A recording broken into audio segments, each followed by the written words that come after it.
When I was in college, I learned a really important lesson on how to respond to negative feedback. When I told my dad I was getting married, I learned a really important lesson on how to respond to negative feedback. And now every single day in my job as a professional speaker and facilitator, I learn and relearn this lesson on how to respond to negative feedback at work. And that is the question we're going to unpack in this video through some personal stories that you can immediately rip off these lessons and help yourself respond better to negative feedback at work. I'm Chad Littlefield. Let's get into it.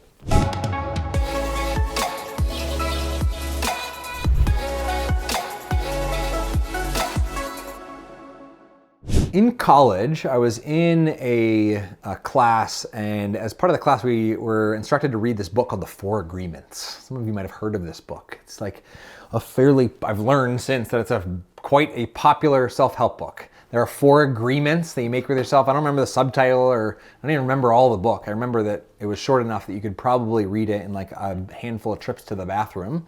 But one of the ones that really stuck out to me was the idea of don't take anything personal.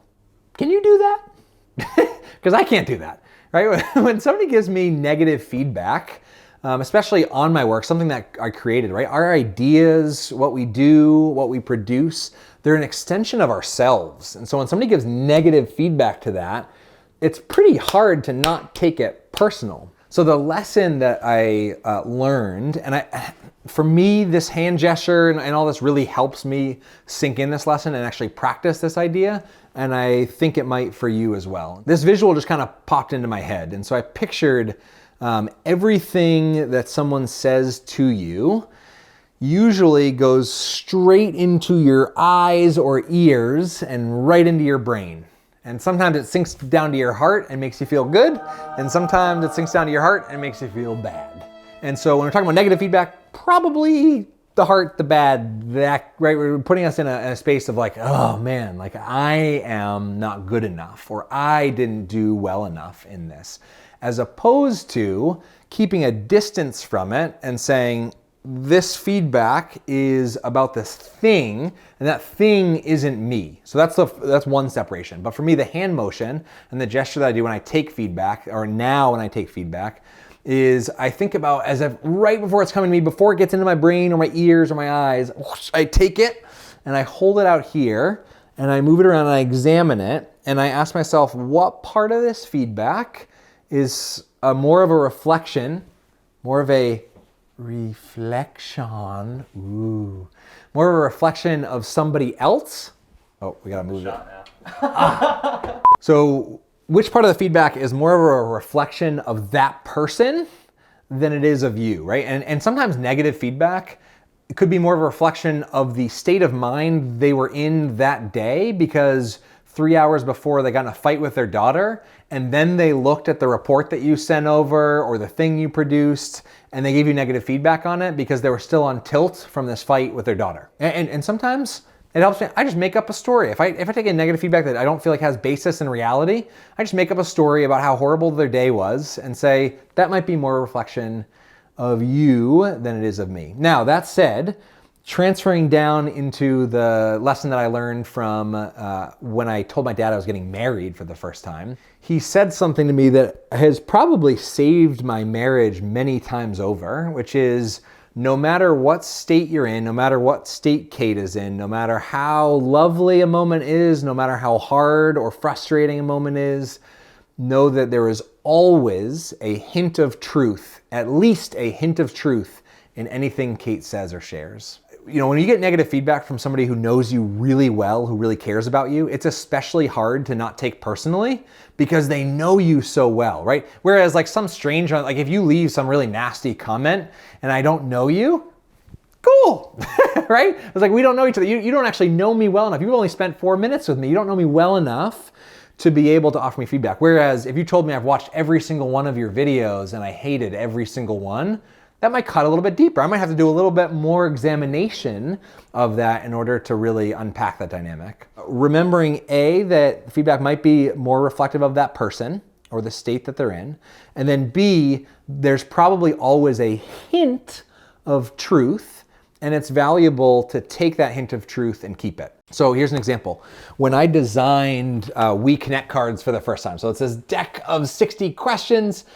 I think they're super cool. The world thinks they're super cool. They're being used in 80 countries around the world to create conversations that matter. And partly because they're being used in 80 countries around the world to create conversations that matter, I get a lot of feedback about the deck, right? I had, say, a pastor reach out and say, hey, why aren't there any questions about God in here? I had somebody who worked around disabilities advocacy and noticed that the actions, so there's a question on one side of the card and an action on the back, kind of to breathe in this metaphor that conversation is action right before it happens, right? I kind of like that metaphor. And there are some other uses for the deck. Anyway, they pointed out that there was nobody in a wheelchair on the back of the cards. And then I had somebody, I already had the pastor reach out. I had a rabbi reach out and say, ooh, what if we created a Jewish version of these? And like the list goes on, like pick a niche and somebody has some feedback, right? An elementary education teacher wants a deck just for kids. All of these are really great, valuable pieces of feedback. But we're a small company, right? Like I can't just snap my fingers, create all this. And oh my God, if I took all of these pieces of feedback as total truth, took them personally and changed the deck every time I got a piece of feedback, this would be the crappiest box on the planet, right? Don't get me wrong, don't mishear me or my intention too. I actually love feedback because when enough elementary school teachers say you gotta have a kids deck, I'm gonna create a deck specifically geared and test them on kids under the age of 11 and make sure the deck is really catered toward them. For now, I just adapt and the cards are color coded. So green cards tend to be a little bit more fun and light. Blue cards tend to be a little bit deeper. And so if you want the kids deck, just use the green cards, right? So, taking that feedback in and making it useful, right? I'm not interested in just disregarding everybody's feedback. In fact, my ear for feedback is extremely huge. Right? I'm constantly asking my list and the people that follow my work, what's your feedback? What do you think of this? What do you think of this design? Should we change this? Should we edit this? I'm constantly seeking feedback, but I'm catching it, right? I'm catching it and I'm combining it with all the feedback I'm getting it and trying to create something that's going to be as impactful and as meaningful as possible for somebody else. And I hope that you do the same with your negative feedback. And as a professional speaker, my job, it's kind of, I think about the metaphor of like modern day gladiator. So if you saw the movie Gladiator, like fight happens and then, is it Caesar, Stephen? Who's in Gladiator? Who's the leader? Caesar? No, it's not Caesar. It's Octavius. It's Augustus. Augustus. Yeah. Emperor Augustus. I think. Don't quote. Fact check it. Leave it in the comments. So Augustus or Caesar or Octavius or whoever, right, gets this real powerful situation where they give a thumbs up or thumbs down on somebody's life. And I think that public speaking, the reason that people fear it so much is that it is modern day Gladiator. In the first 10 seconds, some people say, right? I like your energy, I like your style, I don't like your energy, I do like your style, right?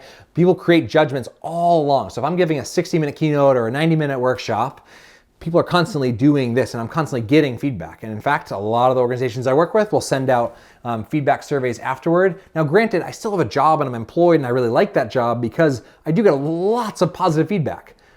But remember, there are critics, consumers, and contributors in every group. And so there's always somebody, right? You're never gonna please everybody, especially when I'm speaking to an audience of 8,000 people. Like, someone's not gonna like it. And I've had to just be okay with that, to recognize that I'm actually here to serve the consumers and contributors and create as many choices and options for the critics and curmudgeons to jump into those buckets. And I let the rest go. That is my learning. I wouldn't keep going. I wouldn't keep making these videos if the first YouTube comment that was like, why would you do this instead of this, right? I wouldn't keep making videos if I took that so personally that I couldn't actually make the next video. And so catch that feedback, catch that negative feedback, examine it, pull the hint of truth out of it, and maybe for the rest of it, let it go.